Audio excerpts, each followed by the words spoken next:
Bienvenidas y bienvenidos. Qué gusto que nos acompañe a una emisión más de este programa Juzgar con Perspectiva de Género, una coproducción con la Asociación Mexicana de Juzgadoras y de Justicia TV, el canal del Poder Judicial de la Federación. Y en esta ocasión vamos a platicar de un tema que deja ver muy bien la importancia de aplicar la perspectiva de género, esta metodología que permite visibilizar las desigualdades estructurales y, por supuesto, estas relaciones de poder, las asimetrías en las relaciones. Y el tema que hoy platicaremos es la criminalidad femenina y perspectiva de género. Y nos acompañan dos juezas de distrito. Nos acompaña la jueza Beatriz Eugenia Álvarez Rodríguez. Ella está adscrita al Centro de Justicia Penal Federal de Aguascalientes. Jueza, qué gusto que nos acompañe. Bienvenida. Muchas gracias. Gracias, Erika. Y nos acompaña también la jueza de distrito Natividad Regina Martínez Ramírez. Ella está adscrita al Juzgado 11º de Distrito del Estado de Veracruz, con sede en Poza Rica. Bienvenida, qué gusto que nos acompañe. Muchas gracias por la invitación, muchas gracias. Y quisiera comenzar contigo, jueza Beatriz, porque acabas de publicar un libro denominado Justicia con Perspectiva de Género para Mujeres Criminalizadas, que permite visibilizar muy bien cómo el sistema penal criminaliza a las mujeres. Y ahí me gustaría que iniciáramos esta charla con esto, con el planteamiento que haces en este libro. Claro que sí, Erika. Muchas gracias por la invitación. Un gusto platicar contigo y con tu auditorio y platicar también con la jueza Nati. Sí, recientemente se acaba de publicar por parte de la Escuela Judicial Federal este libro de Justicia con Perspectiva de Género para Mujeres Criminalizadas. Me pareció importante hacer esta investigación y hacer estos planteamientos porque ha habido muchos estudios acerca de la perspectiva de género e incluso la norma nacional e internacional contempla la perspectiva de género, pero casi siempre es a favor de las mujeres que son víctimas de feminicidio, víctimas de violencia intrafamiliar, víctimas de violencia laboral, de violencia social. Pero es poco visibilizado, casi no visibilizado, la cuestión de la perspectiva de género para las mujeres que se encuentran inmiscuidas con procesos penales, las consideradas delincuentes, claro, ya sea en su vertiente de procesadas o sentenciadas. A estas mujeres generalmente pues, se les aplica todo el rigor de la ley, sin visibilizar sus circunstancias personales o los motivos por los cuales delinquieron, que muchas veces son precisamente por haber sido sujetas de violencia o discriminación, o incluso por estar en extrema pobreza. Y hay que tomar en cuenta también su entorno familiar y su entorno de deberes de cuidado, que generalmente las mujeres, no digo que son en todos los casos, pero generalmente son las mujeres las que cuidan o maternan, cuidan a sus hijos, hijas, niñas, niños, adolescentes, cuidan a sus progenitores que son de la tercera edad, a personas con discapacidad, y todo esto se invisibiliza no solamente normativamente, sino también por parte de las personas juzgadoras. Y esto es lo que quiero que se haga patente, eso es lo que quiero resaltar, porque a estas mujeres poco se les ve y el juzgarlas de manera igual, digamos, aplicar la norma de manera igual, implica de por sí ya discriminación. Entonces, eso es de lo que trata el libro. Y de forma brillante ahora tú nos planteas la importancia que se analice el contexto que rodea a estas mujeres que por una u otra razón se ven involucradas en procesos penales, que no se aplique solamente la ley de forma como si fuera neutral. Y esto me daría paso para preguntarte, jueza Nati, ¿qué tan importante es que se aplique la perspectiva de género cuando las mujeres enfrentan procesos penales? Porque pareciera que hay neutralidad en las leyes, en el sistema penal, pero ¿por qué es tan importante, ya lo adelantaba la jueza Beatriz, que sí tengamos este enfoque metodológico de perspectiva de género? Bueno, la importancia, retomando el tema del libro, creo que la importancia del libro es que pone en el centro el derecho penal, ¿no?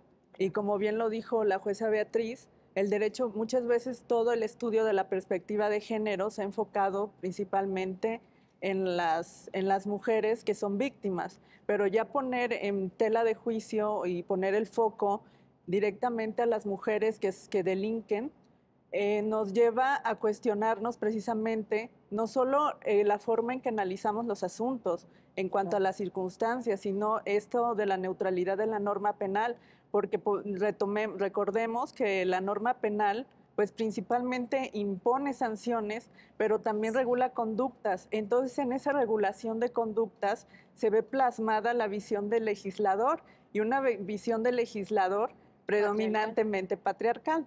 Entonces, vamos siguiendo toda esta ruta y cuando llegamos a un caso en específico, tenemos normas que sí son neutras, pero que impactan de manera distinta y sobre todo de manera perjudicial a las mujeres que delinquen o que están involucradas en un proceso penal. Claro. Y ahí te preguntaría, jueza Beatriz, la neutralidad de la ley, ya lo decía la jueza Nati, de estas leyes vistas principalmente desde un sistema patriarcal, esta neutralidad, aparente neutralidad de las leyes, ¿cómo influye en la desigualdad sustantiva, en esta desigualdad estructural? Sí, claro. Es una buena pregunta porque hay que primero diferenciar entre la igualdad formal y la igualdad sustantiva. Digamos que hay una igualdad formal para todas las personas, incluyendo las mujeres, porque se aplica, es la misma ley y se aplica para todas las personas iguales. Y entonces ahí podrá preguntarse el auditorio, bueno, pues si es una ley igual para todas, ¿cuál es el problema? ¿Por qué les perjudica a las mujeres si es una ley que se aplica por igual para todas las personas? Pero en realidad sí discrimina y sí resulta transgresor de los derechos humanos de las mujeres, porque precisamente esa igualdad formal invisibiliza la igualdad sustantiva, y la igualdad sustantiva implica un trato diferenciado para los casos específicos. ¿Por qué la mujer tendría que ser tratada de manera diferente? Yo no digo que en todos los casos, no puede ser la mujer tratada diferente en todos los casos, pero sí tendría que visibilizar la ley los casos específicos. Por ejemplo, el delito de homicidio está contemplado igual para todas las personas, pero en el caso de las mujeres debería la ley establecerlo de manera clara, que cuando el delito de homicidio se cometió por parte de una mujer en donde había violencia al interno de la familia y la persona que resulta víctima del homicidio era el violentador principal, entonces tendría que juzgarse con perspectiva de género y analizar las circunstancias especiales del caso y analizar también, bueno, si en el entorno había menores de edad que también tenían en riesgo su vida propia, porque hay casos en los que las mujeres ven riesgo no solamente para su vida, sino riesgo respecto de la vida de sus niños, niñas y adolescentes, y no ven otra salida más que deciden entre la vida de la persona, el violentador, y la vida propia y la vida de sus hijos. Esas circunstancias, ese es como solamente ejemplo, deberían de estar visibilizadas en la ley y especificarse esas diferenciaciones. Entonces, como la ley es neutral y no lo establece, nos corresponde a las personas juzgadoras cuestionar la neutralidad de la ley y el impacto diferenciado de la ley, y entonces aplicar la perspectiva de género, visibilizar las relaciones desiguales de poder, la violencia que hay en el entorno, los derechos humanos no solamente de la mujer, sino de los niños, niñas y adolescentes, y cuestionarnos los hechos, además de recabar las pruebas de manera oficiosa para poder juzgar con perspectiva de género. Si tenemos el indicio objetivo de que hubo una violencia de género, entonces, y consideramos que no hay pruebas suficientes, tenemos que ordenarlas. Así nos lo mandata la jurisprudencia 22/2016 de la primera sala de la Suprema Corte de Justicia de la Nación. Y bueno, al menos esa es una guía, no hay igualdad sustantiva en la ley, pero la Suprema Corte nos ha marcado lineamientos específicos para juzgar con perspectiva de género.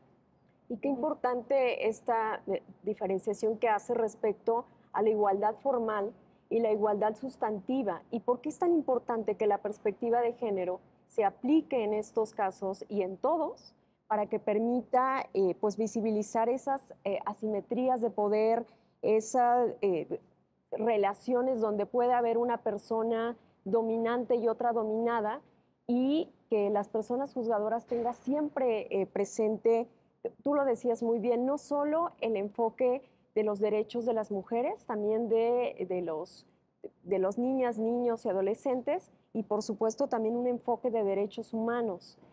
Y lo que tú nos comentabas ahora deja ver mucho que no, en aras de conseguir la igualdad sustantiva, es importante trabajar con el tema de los estereotipos de género. Sí necesitamos hacer, no sé si coincidas conmigo, jueza Nati, hacer un cambio cultural respecto a los roles que históricamente ha tenido que desempeñar o con los que se ha relacionado a la mujer, porque al final el derecho penal está plagado de muchos de estos estereotipos. Claro, estoy totalmente de acuerdo con lo que planteas. Los estereotipos de género, pues volvemos a lo mismo, ¿no? Como el derecho penal regula conductas, Claro. entonces está claramente cargado de ciertas conductas. Cuando la mujer se sale de ese molde, de ese estereotipo de lo que debe ser una mujer, entonces está haciendo una conducta transgresora de la norma y entonces hay que plasmarla en el derecho penal, en un código penal y sancionarlo. Ahí vemos cargado fuertemente los estereotipos de género. Y no solo tenemos la norma, o sea, también nosotros como personas juzgadoras traemos todo un linaje cultural donde evidentemente venimos de una cultura, volvemos a lo mismo, patriarcal. Y entonces toda esta cultura que nosotros tenemos también permea al momento de juzgar. Y es como, no solo cómo voy a aplicar la norma, porque a veces, la mayoría de las veces, toda esta cultura que tenemos no nos permite siquiera visibilizarlo. Tenemos teoría, tenemos jurisprudencia, pero si no pasa por la persona juzgadora, si la persona juzgadora no es capaz de entender que está frente a una conducta que es desigual y que está perjudicando a una mujer, difícilmente vamos a poder aplicar la perspectiva de género en el derecho penal al momento de juzgar y sobre todo juzgar a mujeres que están sujetas a un proceso penal. Por supuesto. Y en esos estereotipos que prevalecen en nuestra sociedad, ¿cómo se trasladan al derecho penal en conceptos como buena madre, mala madre? Y tú lo planteas en el libro, en las mujeres que son criminalizadas. Sí, ese es un aspecto importante porque, como lo decía la jueza Nati, los estereotipos hacen que esto permee en la legislación. O sea, la legislación aparentemente es neutral para todas las personas, pero al mismo tiempo ha sido desigual respecto de las mujeres, Sí. porque hay algunos preceptos que contemplan delitos que no pueden ser aplicados a los hombres, por ejemplo, el de aborto. Y entonces ahí, como dice la jueza Nati, pues vemos visibilizada una legislación estilo patriarcal. Ahora voy a lo de la mala madre, pero me gustaría primero puntualizar. Bueno, ahí ya habría una desigualdad formal. Ahí sí, porque se contempla el aborto solamente para las mujeres, porque se contempla la facultad de procreación. Y entonces es a la mujer a la que se le criminaliza uno de los aspectos por ser mala madre, porque ya desde el momento en el que ya tiene un embrión en su vientre, entonces ya se le considera como madre, y si practica el aborto, pues ya es una mala madre. Pero además de eso, el Código Penal Federal, que bueno, recientemente la Suprema Corte de Justicia de la Nación acaba de declarar inconstitucional, me parece que se contempla muy claramente la cuestión de los estereotipos, porque no solamente se criminaliza a la mujer que ha abortado, sino que además en otros de los preceptos se establece que la criminalización va a ser menor, o sea, te voy a imponer una pena menor siempre y cuando no tengas mala fama, no seas una mala mujer, eh, mm, hayas logrado esconder el embarazo y además estés ocultándolo porque sea derivado de una relación ilegítima. O sea, aquí el estereotipo es muy claro, porque si eres una mala mujer de mala reputación, y eso va a quedar a criterio además del propio juzgador, entonces, bueno, no te aplica ese beneficio y te voy a aplicar todo el rigor de la ley. Pero además también dentro de la propia norma, me parece, se está protegiendo al varón, porque si es una relación ilegal, es una relación ilegítima, se está protegiendo y tú como persona, como mujer, pretendías esconder el embarazo, es porque no querías perjudicarlo a él, entonces vamos a protegerte porque no querías perjudicarlo a él. Y ahí se ven reflejados esos estereotipos. Ahora, la cuestión de la mala madre no solamente se ve reflejado en ese tipo penal, sino en algunos otros delitos en donde, por ejemplo, viene a mi mente uno de los casos que analizo en el libro, que es la sustracción de menores. Sí. Una mujer que se lleva a su hijo porque, en primer lugar, ella fue víctima de violencia en su entorno familiar, su marido la maltrataba, la violentaba, pero también al niño, y el niño ya estaba descuidado. La obliga a dejar el seno familiar, sí, y también la obliga a abandonar a su hijo. Él se queda con la custodia de su hijo y ella pues pretende rescatarlo de ese maltrato también, se lo lleva, lo saca del colegio y bueno, es denunciada por el delito de sustracción de menores. El tribunal colegiado determina que, bueno, en primera instancia la absuelven, pero después el tribunal colegiado determina que no, que sí es procedente el delito porque en realidad ella debió acudir a las instancias correspondientes para obtener la custodia. Pero la primera sala de la Corte establece que se invisibilizó la circunstancia de la violencia y también la posibilidad o la necesidad que ella tenía de rescatar a su hijo y que era apremiante porque ella no podía dejar que continuara la violencia.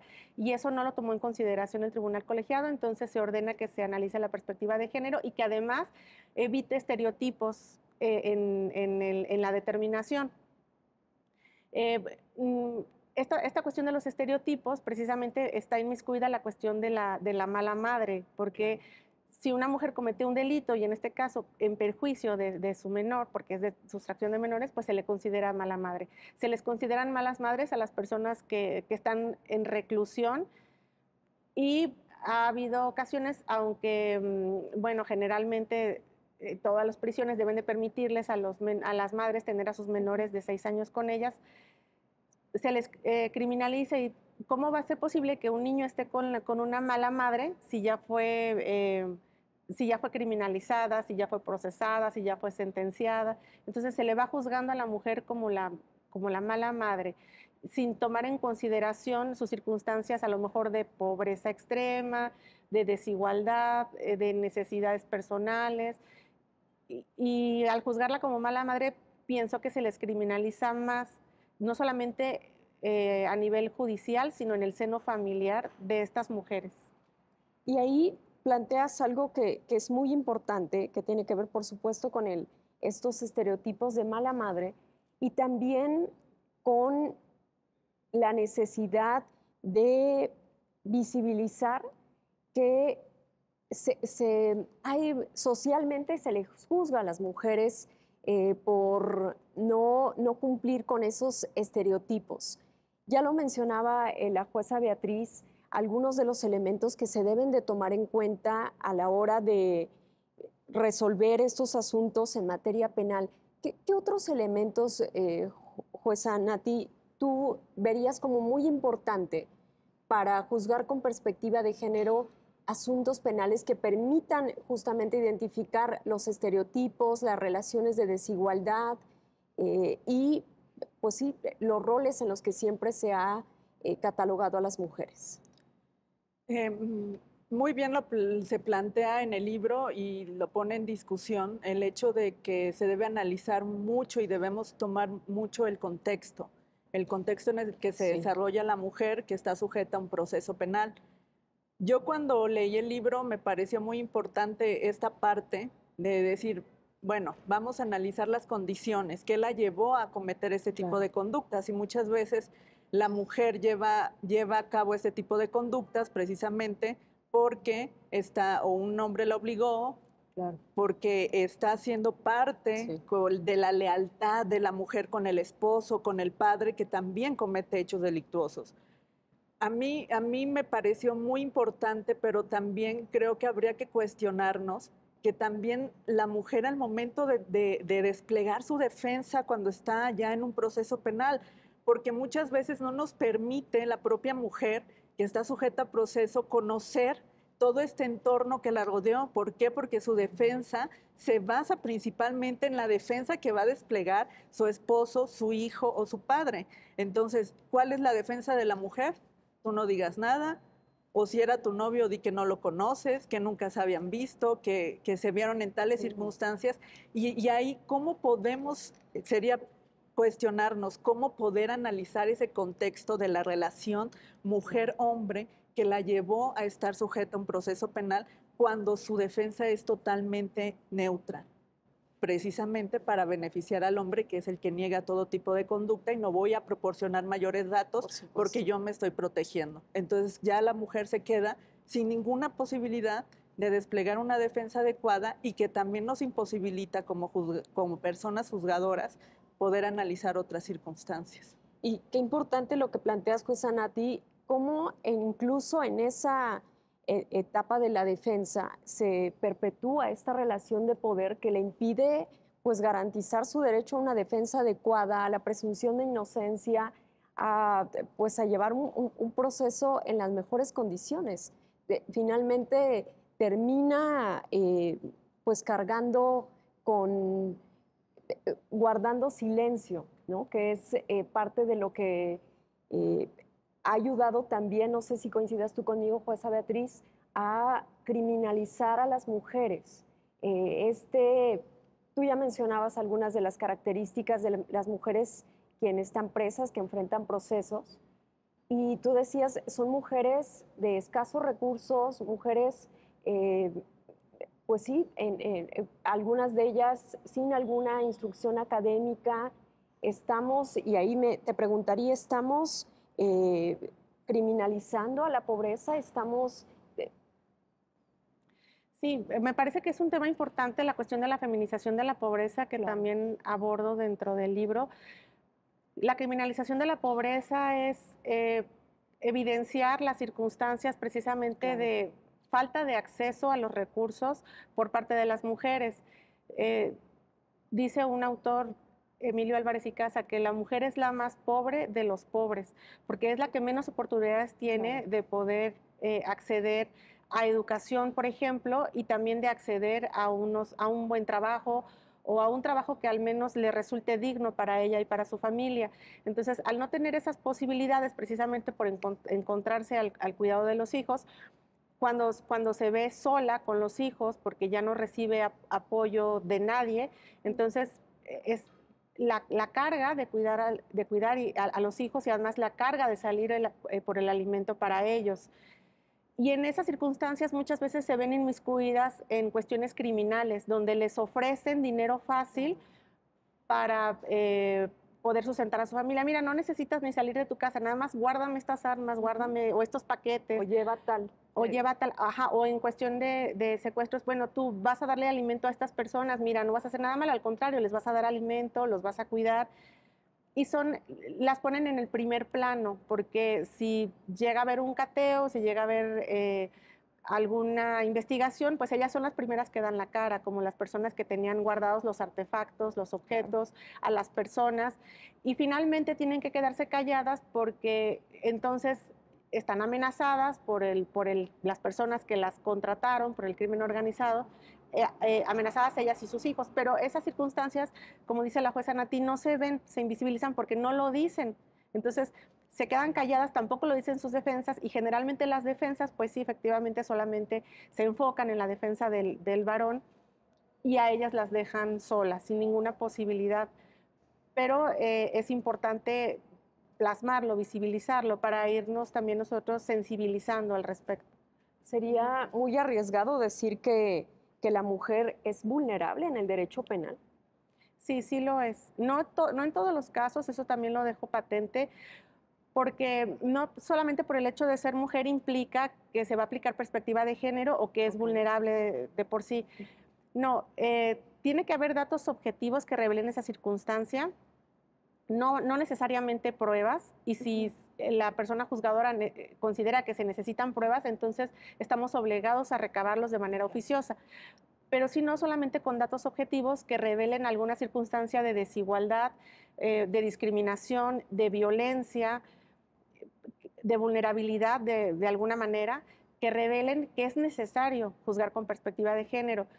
De lo contrario, no siempre se le puede considerar vulnerable a la mujer en el derecho penal, sí en la mayoría de los casos, pero hay que ser muy cautelosos en analizar cada caso en específico. Ya también hago mención, la primera sala en el asunto 1464, diagonal 2013, en donde fue ponente la ministra en retiro Sánchez Cordero, estableció que, bueno, se puso en análisis un caso en donde una mujer viajaba con su esposo en un vehículo donde había drogas y ella solicitó que se aplicara perspectiva de género, pero la sala determinó que no había ni siquiera datos objetivos que revelaran esa circunstancia de vulnerabilidad, de desigualdad o de violencia, y que no siempre se aplica la perspectiva de género solamente por el hecho de ser mujer. Entonces es un caso muy revelador, digamos. Pues muy importante estos planteamientos, análisis, reflexiones que estamos haciendo sobre la criminalidad femenina y perspectiva de género. Vamos a hacer una pausa y regresamos para retomar este importante tema.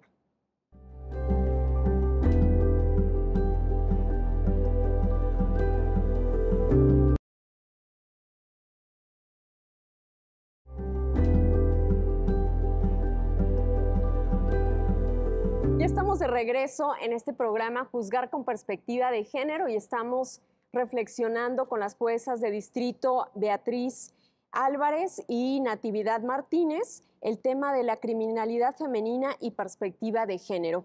Y regresaría contigo, jueza Nati. Por favor, compártenos. Ya planteamos cómo se criminaliza a las mujeres, cómo el tema de la pobreza, por supuesto que influye. Hablamos también de los estereotipos de género y cómo están presentes en el derecho penal.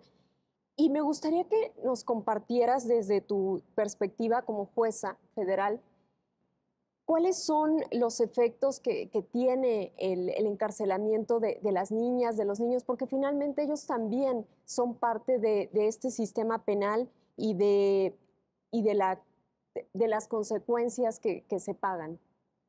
Sí, pues principalmente cuando la mujer que está sujeta a un proceso penal es madre, pues se encuentra en principio en la disyuntiva de ¿qué hago? Me llevo a mis hijos si es que son menores y los puedo tener en el lugar donde estoy privada de mi libertad, o en dado caso los dejo al encargo de otro familiar. La decisión que llega a tomar la mujer, cualquiera, va a ser mal vista, ¿no? Sí. Desde este punto y retomando a lo que es la buena madre. Claro, ya porque en principio una buena madre, una buena mujer, jamás hubiera cometido una conducta de esa índole, y si la cometiste, entonces no pensaste en las consecuencias y tú eres culpable de la situación en la que se encuentran tus hijos, no las circunstancias económicas, no la violencia que vivas en casa, no la pobreza. Tú eres responsable de la situación en la que se pusieron a los niños, a las niñas o adolescentes.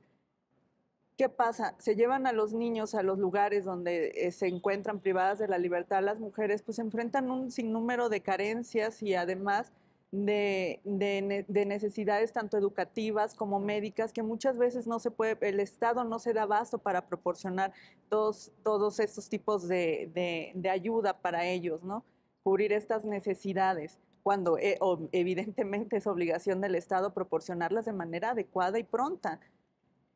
Si los niños, niñas y adolescentes se quedan al cuidado de otros familiares, pues es el abandono que sufren de parte de la persona que debió haberles proporcionado este cuidado y esta protección. Entonces, desde el punto de vista donde lo veamos, volvemos a que criminalizamos a la mujer, no solo ya en el proceso penal, sino socialmente, familiarmente, y también redunda recuerdo en la presentación del libro, de la cantidad de mujeres que son visitadas versus la cantidad de hombres que son visitados en los centros donde se encuentran privados de su libertad.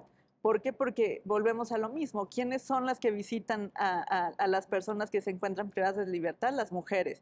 Esa lealtad ante el hijo, ante el padre, ante el esposo, ante el novio, pues hay que estar con él, no importa cuánto haya que gastar. En cambio, cuando se trata de la mujer que está privada de su libertad, no hay recursos, no hay cómo llevarles a los niños o a las niñas cuando están al cuidado de otra persona, porque no hay los recursos económicos para poder llevarlos hasta donde se encuentran privadas de su libertad, porque recordemos que también en la mayoría de los casos no están cerca de sus lugares, de los hogares. Entonces hay una separación familiar muy fuerte entre la madre y sus hijas e hijos, que impacta de manera negativa en ambas partes, ¿no? En esta separación que como madre se tiene y en la separación de los hijos y las hijas respecto de su madre. Claro. Y esto que planteas, jueza Nati, respecto a cómo viven las mujeres presas que enfrentan un proceso penal desde la prisión, el abandono familiar, el abandono de sus parejas, es muy importante porque además tenemos un derecho punitivo, un derecho que castiga. Y ahí te preguntaría, jueza Beatriz, si estamos castigando de manera además desproporcionada a las mujeres cuando enfrentan un proceso penal y si las estamos, por ejemplo, cuando enfrentan un proceso de homicidio, si las estamos juzgando con quererles aplicar todo el rigor de la ley o tendríamos que tendrían las personas juzgadoras tener esa sensibilidad de aplicar la perspectiva de género en esos asuntos. Sí, el planteamiento que haces es interesante porque para mí mi postura es que no es sencillo juzgar con perspectiva de género. Es algo muy difícil porque es difícil distinguir la línea delgada entre la aplicación de la norma de manera rigorista y visibilizar las situaciones de desigualdad, vulnerabilidad, discriminación y entonces aplicar la perspectiva de género.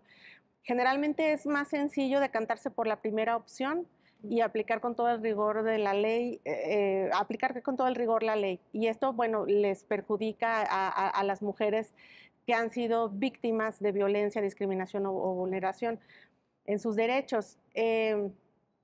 Principalmente porque se está pasando por alto que la norma, como ya lo decía anteriormente, tiene que ser aplicada de manera diferenciada cuando se advierte esta violencia de género o esta discriminación y sin embargo no se hace. Entonces, aplicar una norma a rajatabla en perjuicio de una mujer a la que respecto de la cual no se analizó sus circunstancias personales, lleva a que ocurran los casos como el que antes comentaba, donde la primera sala analizó la cuestión de homicidio cometido en perjuicio del violentador, que cometía violencia a la señora, la violaba, la golpeaba, la insultaba, le tiraba la comida, también era violento con los hijos.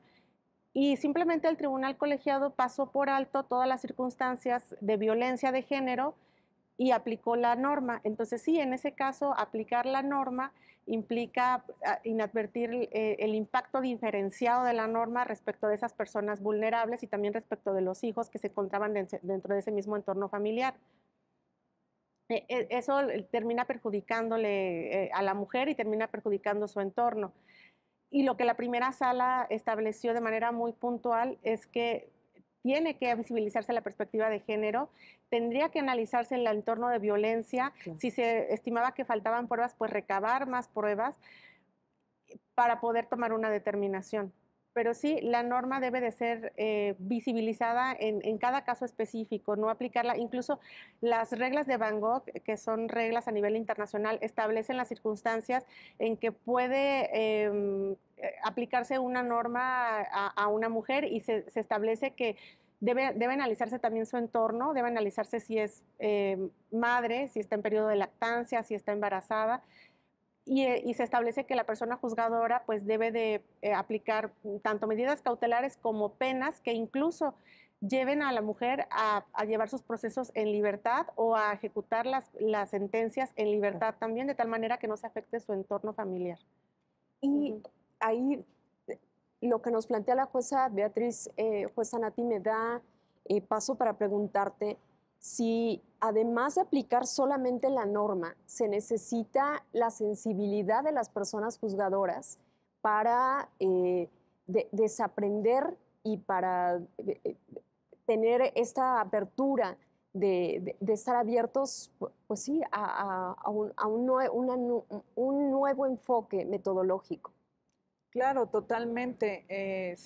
Insistimos, si la norma están los manuales, están los protocolos, está la jurisprudencia que son sumamente didácticos, sí. Tenemos muchos cursos donde nos dicen cómo debemos actuar. El problema es cuando ya la persona juzgadora al momento de someter, de ver un caso concreto, pues ahora cómo aplico todo esto Claro. que, que, que sé, que debo saber, pero que ya en la práctica ya se ciña a un solo caso, a circunstancias particulares.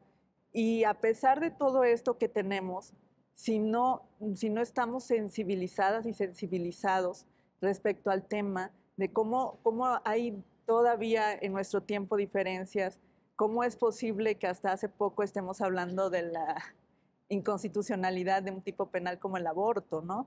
Entonces, también debemos ser conscientes de que nos falta esta sensibilización y creo que es como que va a ser el punto final de toda esta capacitación, de todo este cambio cultural, de toda esta educación que hemos recibido, que nos dicen cambia de mentalidad como juzgador, como persona juzgadora, tienes que cambiar tu mentalidad, pero el punto final, creo yo, es la sensibilización.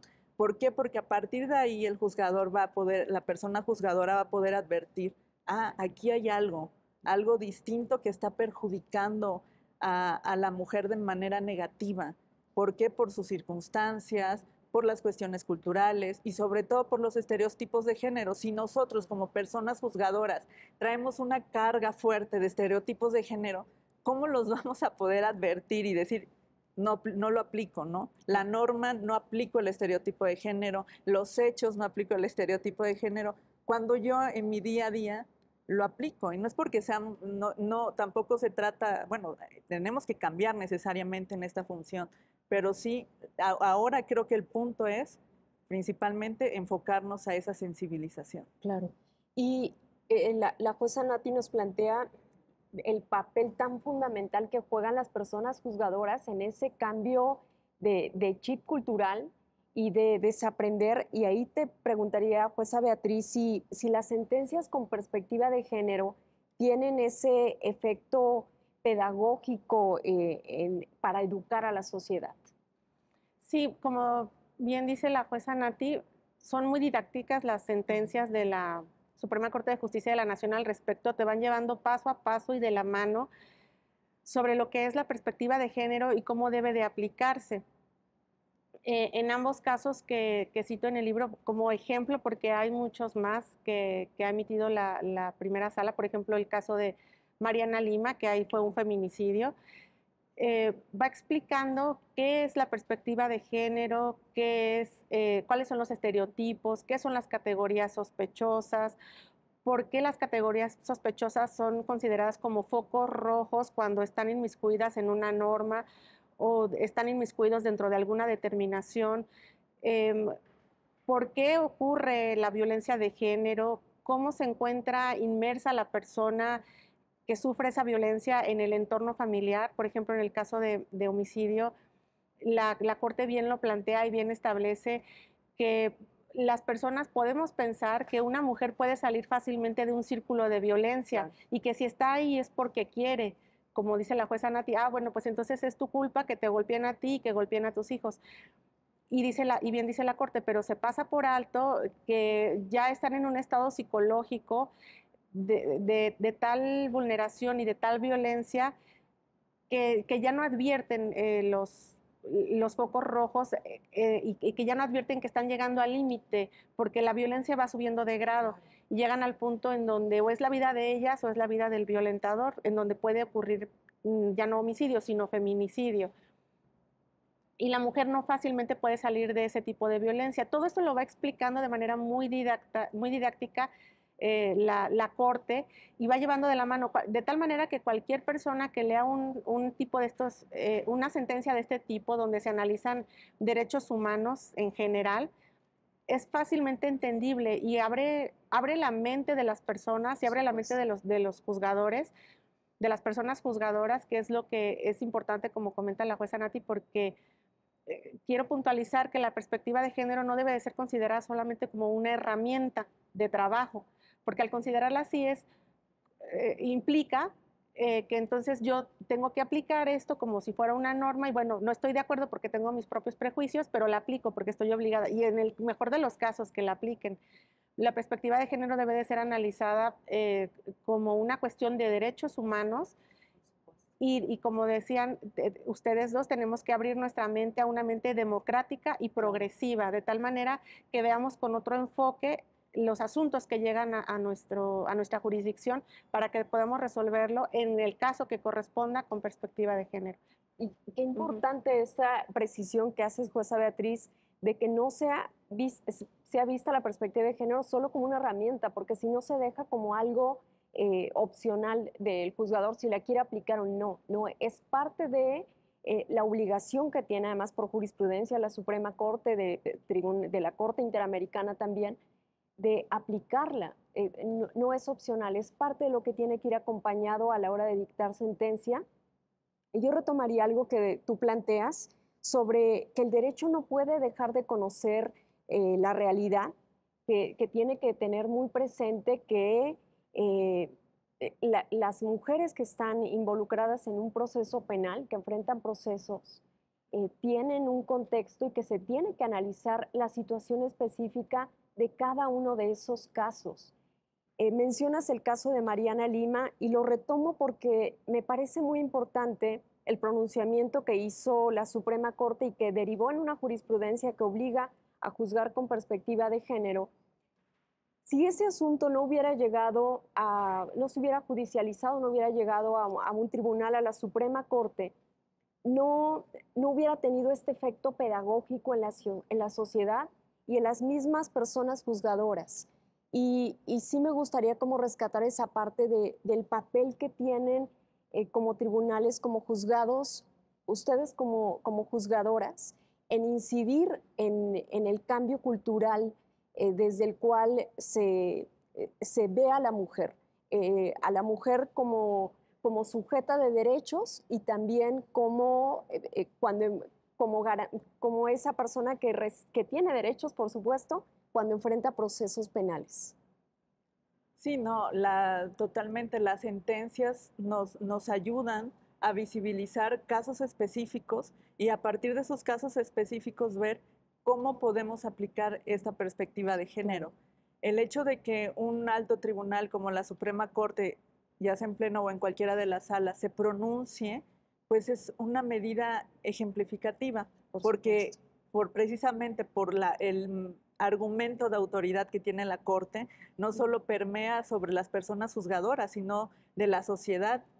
Y difícil, es cuestionable, claro, pero creo que se cuestiona en menor medida una decisión de un alto tribunal como es la Suprema Corte de Justicia de la Nación.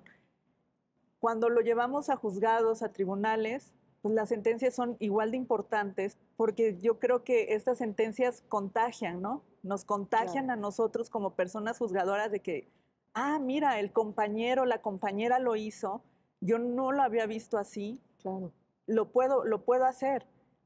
También no perdamos de vista que la justicia no solamente se hace por las personas juzgadoras, sino también por las colaboradoras y los colaboradores, y que también es un punto muy importante donde también tiene que llegar la capacitación y la sensibilización. Y a partir de esas sentencias, cuando las personas secretarias advierten que ya hubo un pronunciamiento de la Corte, como que es más fácil asimilarlo, y ya cuando tienen un caso es más fácil proponerlo y es más fácil para uno como persona juzgadora ampliar el panorama, a diferencia de que si pasan un proyecto donde no hay ninguna perspectiva de género y entonces la persona juzgadora es la que tiene que retomar todo y a ver, vamos a aplicarlo, ¿no? Entonces, sí son muy importantes socialmente, son ejemplificativas totalmente, cuestionables todas ante la sociedad como todo tipo de sentencia, pero sí nos permite tanto visibilizar un problema como también visibilizar posibles soluciones. Claro. Y qué importante lo que mencionas, jueza Nati, porque al final es también desde la jurisdicción, desde donde se pueden romper estas estructuras machistas y refuerza lo que plantea la jueza Beatriz en el libro sobre que los tribunales también tienen que ser ese motor de cambio social. Y ahí te preguntaría, ¿qué tan importante es nombrar, dicen que lo que no se nombra no existe? Entonces, ¿qué tan importante es que esas sentencias con perspectiva de género tengan un lenguaje no revictimizante, un lenguaje incluyente? Claro, eso es fundamental. Incluso lo ordena la primera sala de la Suprema Corte de Justicia de la Nación en la multicitada Jurisprudencia 22. Ordena que no se realice o que no se establezca un lenguaje estereotipado y que se realice un lenguaje incluyente. Porque como bien dices, lo que no se nombra, pues no existe. Yo he escuchado algunas discusiones, por decirlo así, en el sentido de que el lenguaje incluyente no debe de existir. Incluso hay personas que hasta se llegan a burlar del lenguaje incluyente, porque estamos acostumbrados a lo que dice la jueza Nati, a seguir sobre la base de lo ya vivido, sobre la base de lo que estamos acostumbrados. Entonces, si estamos acostumbrados a decir el juez, el presidente, el niño, entonces, que eso ya no es, actualmente ya estamos más sensibilizados al respecto, pero ahora mencionarlo como jueza, presidenta, niña, al principio eso ocasionó mucha discusión porque decían que el lenguaje no debía de ser utilizado de esa forma.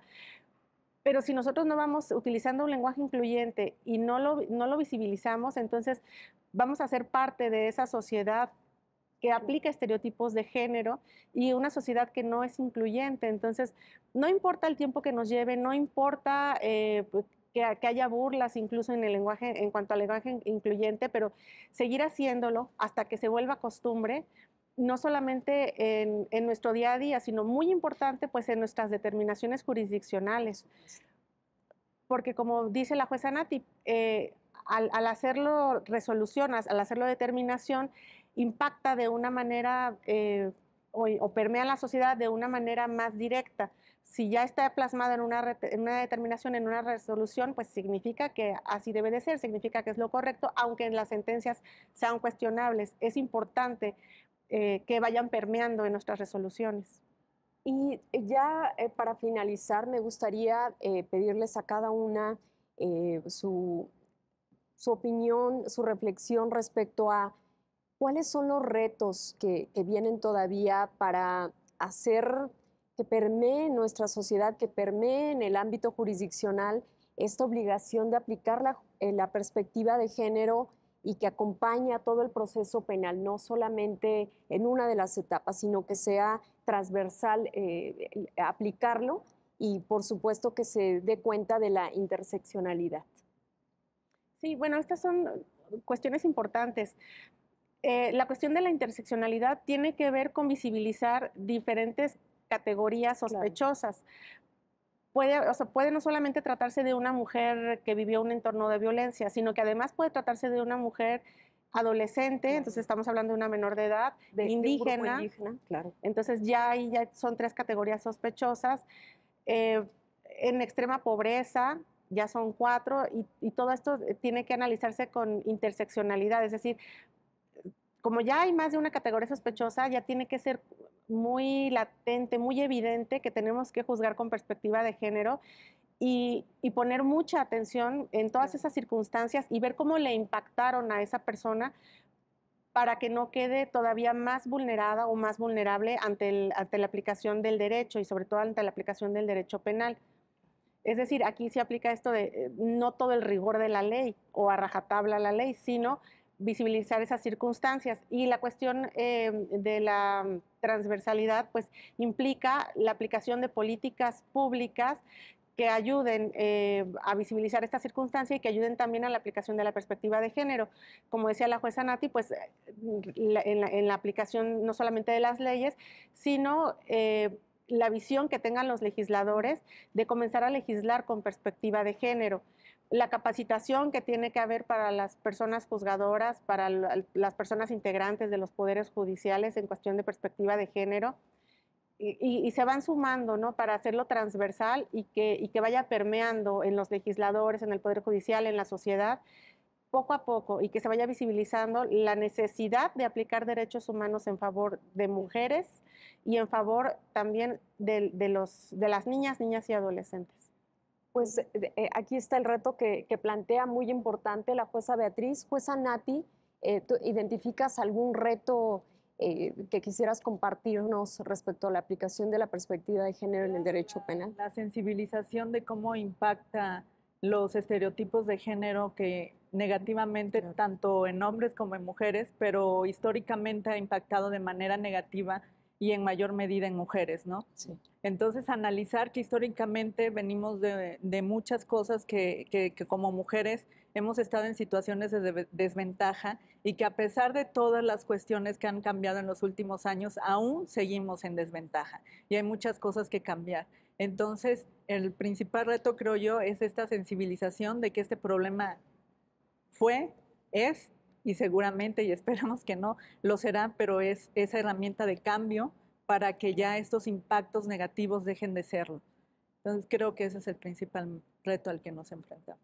Pues yo les agradezco a las dos esta charla y jueza Beatriz Álvarez, muchas gracias y además felicidades por este libro Justicia con Perspectiva de Género para Mujeres Criminalizadas. Felicidades por la publicación y también los invitamos a que puedan adquirirlo. Gracias. Ahí puedo hacer un comentario. No está a la venta, es un libro que edita la Escuela Judicial. En coordinación con el Consejo de la Judicatura Federal. Entonces, está en línea de manera gratuita en la página de la Escuela Judicial, específicamente en el área de ediciones de la Escuela Judicial. Entonces, los invito a que lo puedan bajar y lo puedan leer. Con mayor razón, es de acceso público. Muchas gracias, jueza Natividad, muchas gracias también por acompañarnos. Y a usted muchas gracias por esta conversación, por este programa Juzgar con Perspectiva de Género. Hasta la próxima.